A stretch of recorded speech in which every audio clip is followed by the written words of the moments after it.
мына көчеде түкірүү маселесин койду да, мен ушул маселени аябай туура деп кабыл алдым да. 5,5 миң сом штраф деди го. Ошогон аябай эл ызы-чуу салды. Бир 5,5 миңди биз төлөй албайбыз. Бул туура эмес деп. Жо, бул туура эле. 5,5 10,5 миң кылса да туура болот да. Түкүрбө, штраф төлөбөйсүң. Түкүрүп койсом эле 5,5 миң төлөйт экен, 10,5 миң төлөйт экен. Туура эле. Түкүрбөгөнгө аракет кыл. Бул маданияттын, бул патриотизмдин эң чокусу. Көчөдө түкүрбөө. Мына өздөрүң эч кайсың талаш албайт болуштарың керек.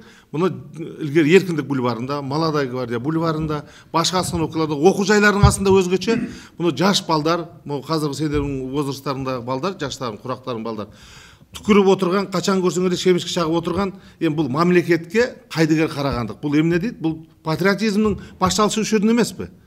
Отуруп алып туруп эле ушунда түкүрүп, какырынып, шемишке чагып, бирдеңе баклажкасын ошодон таштап кетүү, бул мамлекетке кайдыгерлик каалоо.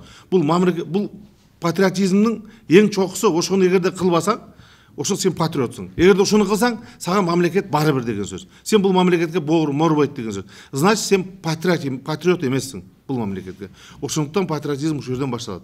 Германиядан бар машина айдап келген элдер айтат, Германияга барсаң, түкүргөнгө бир кагазды мороженыйдын сыртын таштаганга, балмуздактын сыртын таштаганга таштай албайт экенсиң дейт. Эмне үчүн? Айырдын тазалыгынан да биздин мамлекетти ушун таза кармасак болот. Германия мамлекети менен Кыргыз мамлекетинин жери башка беле.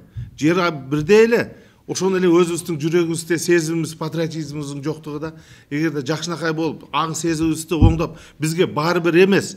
Biz Kırgız elinin patriotubuz dей турган болсок, biz мамлекетибизди жакшы кармап, мамлекетибиз, шаарларыбыз таза боло турган болсо, башка бир келген киши ушуну кылбайт да.